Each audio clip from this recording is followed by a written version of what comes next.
ကလေးတွေကိုခန်းစားချက်ကင်တွေဖြည့်ရှင်းဖို့သင်ပေးတဲ့ Tom Percival ရဲ့စာအုပ်9အုပ်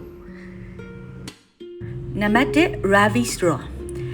Straw ထဲမှာခလေးလေးကဒေါသဖြစ်စေရအခြေအနေလေးစုပုံလာတဲ့အခါမှာအပြုတ်မှုတွေဘလို့ကြမ်းတမ်းလာလဲဆိုတာကိုပြတဲ့ story လေးတစ်ပုဒ်ပဲဖြစ်တယ်နံပါတ်2ကတော့ Ruby's Worryလေးရဲ့ worry လေးက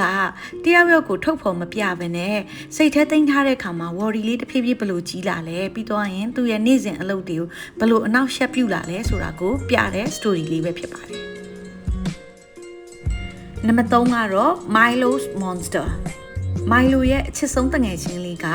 တခြားတငယ်ချင်းတယောက်နဲ့ခင်သွားတဲ့ခါမှာသူ့စိတ်ထဲက jealous feeling လေးကသူ့ကိုဘလို့အပြုတ်မှုတွေလောက်ခိုင်းလဲဆိုတာလေးတွေကိုဖော်ပြသွားတဲ့ story လေးပဲဖြစ်ပါတယ်နံပါတ်4 Sammy feels shy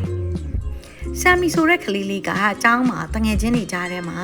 လူအသစ်တွေတွေ့တဲ့အခါမှာပြီးရင်တငယ်ချင်းတွေကြားထဲမှာတခုခု activity စလုပ်တဲ့အခါမှာသူ့စိတ်ထဲမှာ shy feeling ဘယ်လို visit လာလုပ်လဲပြီးရင်ဒီ shy feeling ကိုသူဘယ်လို handle လုပ်သွားလဲဆိုတာကိုပြတဲ့ story လေးပဲဖြစ်တယ်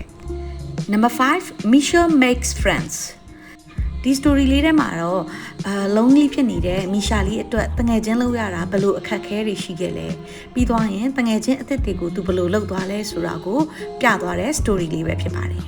ဒီစာအုပ်လေးတွေဖတ်ပြီးတော့ခါကြတော့ကလေးတွေကို story reflection လေးနဲ့အတူတူ activity လေးလုပ်စီချင်တယ်ဆိုရင်တော့ Ravi Straw ဆိုတဲ့ story လေးရဲ့ worksheet လေးတွေ share ပေးပါမယ် Ravi Straw ဆိုပြီးမှမှတ်ငယ်ပါနော်